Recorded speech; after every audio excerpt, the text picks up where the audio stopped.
안녕하세요. 길냥입니다. 둔촌주공, 그 말도 많고 탈도 많던 둔촌주공 청약 경쟁률 완전 폭망했습니다. 저도 별로 안 될 걸로 보긴 했는데 그래도 청약 경쟁률 7, 8대 1은 나올 줄 알았어요. 한데 4.7대 1, 2순위로 넘어갔습니다.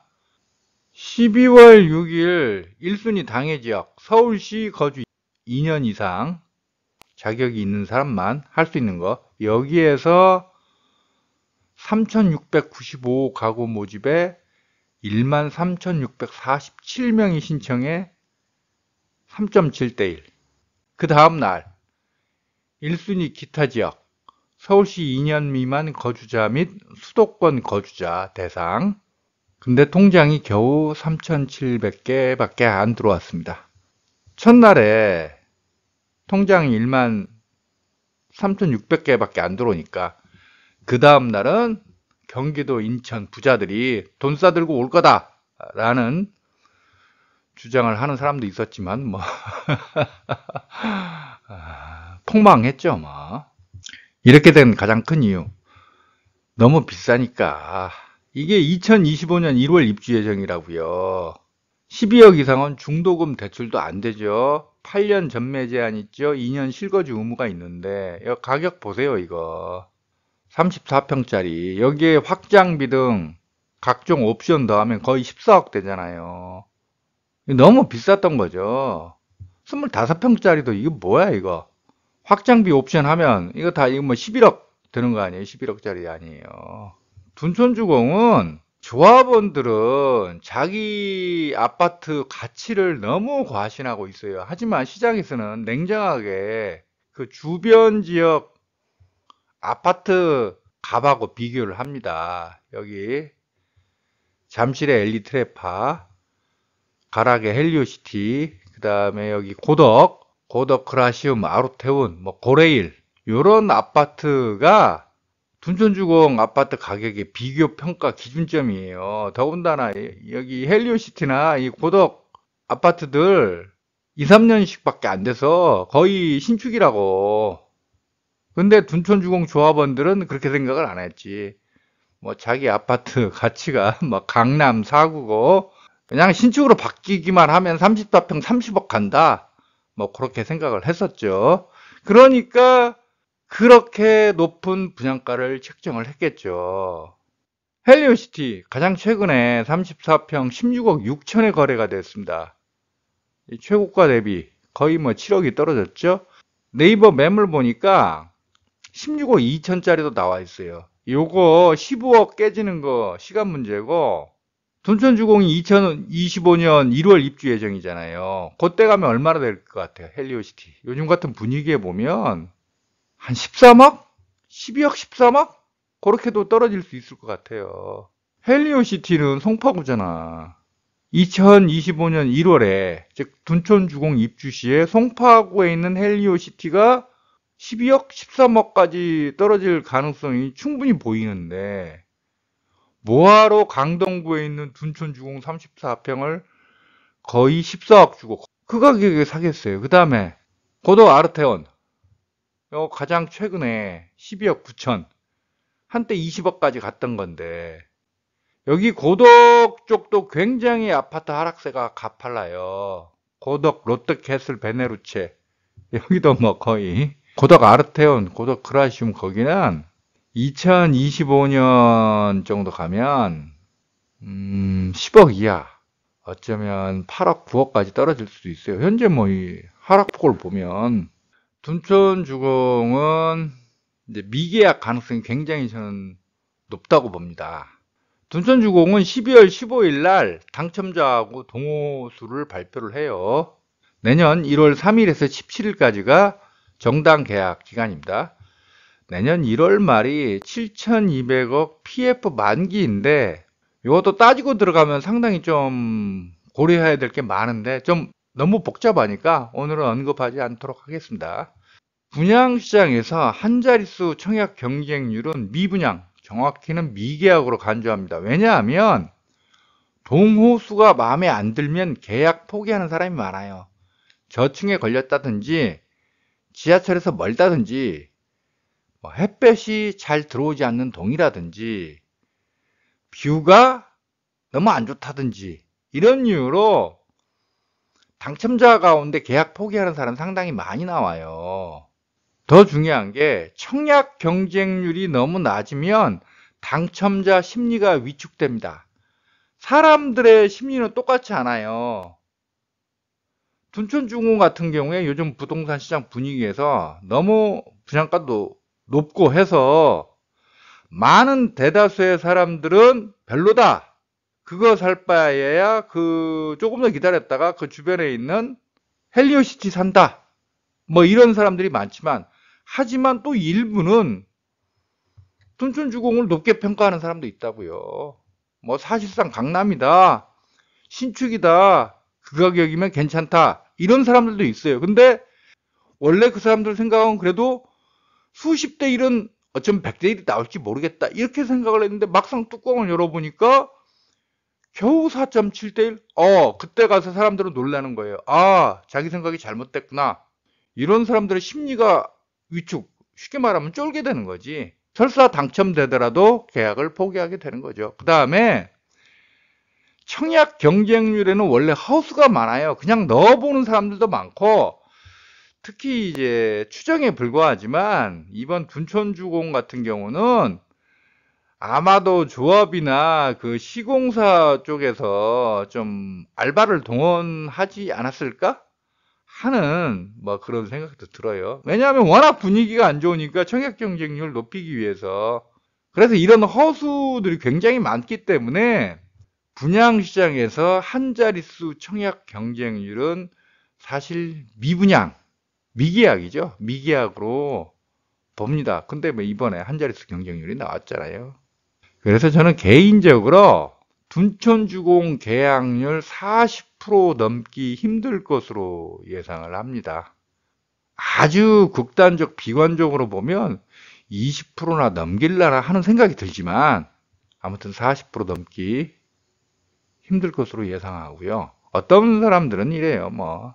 결국 나중에 이제 무순위 청약으로 갔잖아요. 그러면 결국 다 팔린다 그러는데 안 그럴 거예요. 둔촌주공이 너무 비싼데 그 주변에 헬리오시티나 고덕쪽 아파트 가격이 너무 계속 심하게 떨어지고 있기 때문에 제가 봤을 때는 이 추세라면 이거 악성 미분양 될 가능성이 높아요. 그러니까 준공 뒤 미분양, 입주 뒤 미분양 그 가능성도 있어요.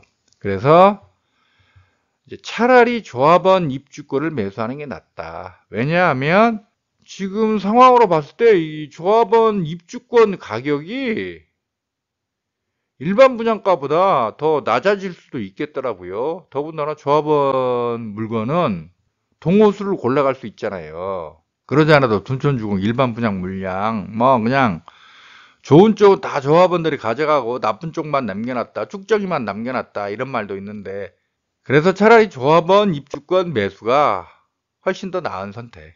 아니면 조금 더 기다렸다가 그 주변에 있는 송파구 가락, 헬리오시티를 사든지. 하지만 조합원 입주권 매수에도 변수가 있어요. 둔촌주공 조합원 분담금이 1인당 평균 1억 2천이라는 거예요. 요걸 이제 조합원들에게 잠정 통보했다 이건데 문제는 일반 분양에서 미분양이 대량 발생하면 이 조합원 분담금이 확 늘어난다고요. 이제 계약률이 얼마가 되느냐에 따라 달라지겠지만 이거 만일 계약률 제가 예상한 대로 만약 40%를 넘지 못한다. 그러면 그건 다시 계산을 해봐야겠는데 조합원 분담금이 3억이 뭐야? 거의 5억까지도 갈 수 있겠는데? 따라서 조합원 입주권을 매수한다면 이런 변수가 있다는 거 반드시 고려해 넣으셔야 합니다. 둔촌주공은 그 자체만 보면 안 돼요. 둔촌주공이 청약 성공을 했으면 요즘 폭락 중인 그 부동산 시장이 그래도 좀 더 버틸 만한 그런 계기가 될 수 있었는데 이번처럼 이렇게 청약 경쟁률이 저조하면 부동산 시장 폭락을 더 가속화시키는 트리거? 뭐 그런 게 될 수 있는 거죠. 둔촌주공이 주택 구매 심리 바로미터였어요. 특히 요즘에 레고랜드, 그것 때문에, 레고랜드 사태 때문에 부동산 시장 PF 자금 조달이 잘 안 되잖아요. 얼어붙었는데 이걸 더욱더 얼어붙게 만들겠죠. 제가 서울 시내 주요 아파트 단지의 가격을 한번 체크를 해봤더니 2019년 수준으로 가격이 하락하면 최고가 대비 30% 떨어지는 거예요. 2017년 수준으로 하락하면 최고가 대비 50% 정도 하락을 합니다. 저는 2019년 가격 수준으로 떨어지는 게 한 내년 가을쯤 될 걸로 예상을 했었거든요. 둔촌주공이 이렇게 되는 바람에 이 시기가 좀 앞당겨질 수 있다고 생각합니다. 내년 초반기에 거의 뭐 2019년 가격 수준으로 갈 수도 있지 않을까. 그러지 않아도 둔촌뿐 아니라 그 장이 레디언트 거기도 경쟁률 굉장히 안 좋아요. 거기도 1순위 3점대잖아요. 거기도. 둔촌주공이 이렇게 된 건 뭐 이유가 간단해요. 일단 제가 봤을 땐 첫 번째로 조합원들의 과욕 때문에 이렇게 된 거예요. 맨 처음에 둔촌주공 공사비가 2조 6,700억이었는데 2020년 초에 3조 2,293억으로 늘어났어요. 그리고 올해 10월 15일 공사 재개하면서 4조 3,677억 원. 전에 비해서 1조 1천억이 늘어났어요. 증가한 공사비 거의 전부를 일반 분양가에 떠넘겼습니다. 1조 1천억 늘어난 것 가운데 자재값이 올랐다거나 인건비가 올랐다거나 이런 순수 요인은 제가 봤을 때 한 5천억 정도밖에 안 돼요. 나머지 6천억은 공사 중단은 조합원들이 시공사하고 싸움 벌이다가 일어난 거잖아요. 조합 잘못이라고. 6천억 원은 그것 때문에 발생한 거예요. 공사 중단에 따른 손실비용, 금융비용 증가. 근데 그것까지 일반 분양가에 다 반영을 했어요. 이거 강동구청에서 일반 분양가 승인해 준 건데, 강동구청, 글쎄, 구청 입장에서 뭐, 자기 지역 주민들이니까 좀 봐줬는지 모르겠는데 너무 노골적으로 봐줬어요. 제가 한 달 전에 둔촌주공 분양가를 한번 추정을 해본 적이 있어요. 물론 공개된 자료만 가지고 해서 한계가 있지만 제 계산으로는 일반 분양가 평당 3,300에서 3,400만 원 정도 적당했어요. 그리고 마침 정부에서 중도금 대출 12억으로 늘려줬어요. 이건요, 정부가 말은 안 했지만 일종의 가이드라인을 제시한 게 아닌가 하는 생각이 들어요. 그러니까 둔촌주공 1분가 12억 넘지 마라. 중도금 대출 가능하도록 일반 분양가를 책정하라. 이런 눈치를 준 것 같은데 둔촌주공 조합은 그리고 강동구청은 그렇게 높은 분양가를 산정을 했죠. 이게 다 둔촌주공 가치에 대한 과신 맹신 때문에 그렇습니다. 시장에서는 거기 강동구다, 강남 3구가 아니다. 그 주변에 있는 헬리오시티나 고덕그라시움, 아로테온, 고레힐 그 가격과 상대적 비교를 해야 한다 이렇게 보는데 둔촌주공 조합원들 그 생각을 안 하는 거예요. 붓카페 보면 아마도 둔촌주공 조합원들이 쓴 글 같은데 뭐 헬리오시티보다 송파구에 있는 헬리오시티보다 훨씬 더 둔촌주공이 입지가 좋다. 신축으로 바뀌기만 하면 34평 30억 갈 곳이다.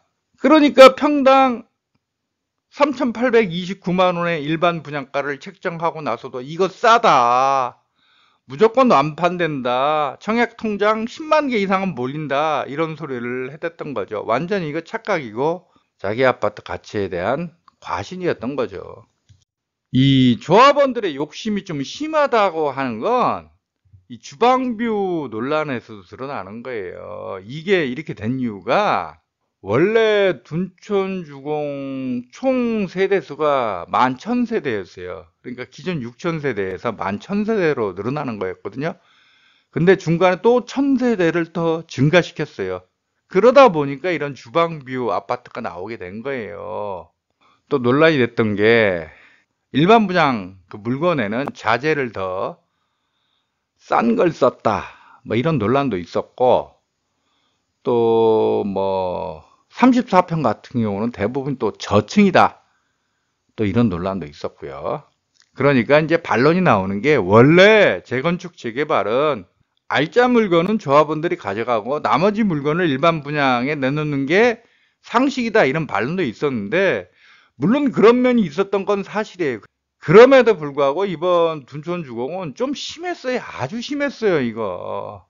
이런 게 더욱더 둔촌주공 청약 경쟁률을 떨어뜨리는데 큰 역할을 했어요. 이거 다 조합원들 스스로 자초한 거예요.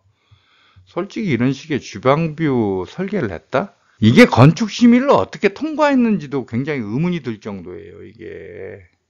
그 다음 다시 한번. 재건축, 재개발은 어렵다. 제가 올 초에도 그랬고, 한 달 전에 둔촌주공 그 분양 분석할 때도 그랬고, 부동산 고수가 아니라면 재건축, 재개발은 쳐다보지도 말라. 이런 말씀을 드렸잖아요. 이 둔촌주공 조합원 1인당 평균 대지 면적, 조합원이라고 하면 안 되겠구나.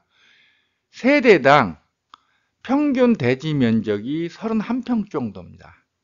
보통 서울 및 수도권 핵심 지역에서 세대당 평균 대지 지분이 15평은 넘어야 사업성 있다고 하는데 그거보다 2배라고요. 근데 이 꼴이 났다고.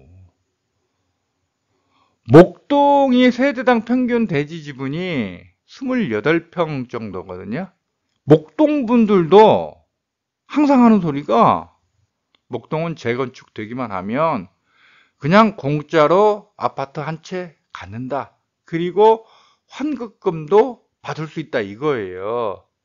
논리가 목동이 기존 26,000세대라고 재건축하면 53,000세대. 그러니까 2배로 늘어난다고. 그러니까 단순 산수로 계산하면 아파트 그냥 공짜로 하나 받을 수 있는 거야. 하지만 실제로 재건축에 들어가면 절대 그렇게 계산대로 안 돼요. 이게 이번 둔촌주공에서 증명이 됐잖아요. 재건축, 재개발 고수가 아니라면 쳐다보지도 마세요. 기존에 만들어진 아파트 사는 게 최고입니다. 입지 좋은 곳로 선택해서 기존 아파트 매수하시기 바랍니다. 언론 이른바 전문가들의 엉터리 예측 이번에 명확하게 드러났습니다. 그 둔촌주공 청약 앞두고 언론 이른바 전문가라는 사람들의 막말로 설레발이 굉장히 심했어요. 13억의 주방뷰라도 둔촌주공 청약 10만 명 몰릴 것 전문가 전망. 둔촌주공 25평짜리 당첨된 시세 차익 최대 3억, 34평은 5억, 10만 명 몰리나. 둔촌주공 부엌뷰 논란이라고 미분양은커녕 완판될 것. 둔촌주공 10만 명 몰리고 완판, 계약도 100% 문제없다. 박지민 월용청약연구소 대표. 이 재건축, 재개발 관련해서 자칭 타칭 부동산 전문가라는 사람들의 엉터리 주장이 너무나 많아요. 그건 제가 이제 며칠 전 올린 일기 신도시 재건축 그 분석 동영상에서 말씀드렸습니다만 그래요. 그리고 이 언론들의 엉터리 보도도 정말로 많아요. 아주 심해요. 아주 심해. 다른 건 몰라도 부동산 분야에서 특히 재건축 재개발은 언론 보도 자칭 타칭 부동산 전문가라는 사람들의 말 절대 고지고대로 믿지 말기 바랍니다. 결론은 재건축은 속도전이다. 2020년이지. 그때 둔촌주공 조합원들이 허그가 보증한 평당 일반 분양가 평당 2,978만 원 마음에 안 든다고 그걸 올리기 위해서 뭐 시공사하고 쌈도 버리고 그 난리를 쳤는데 결과가 이게 뭡니까? 그때 그냥 했으면 훨씬 더 해피했어요. 재건축은 무조건 빠른 게 최고다. 재건축은 속도전이다. 이걸 둔촌주공은 보여주는 거예요. 그리고 다시 한번 말씀드립니다만 부동산 고수가 아니라면 재건축은 쳐다보지도 말라. 이거가 되겠습니다.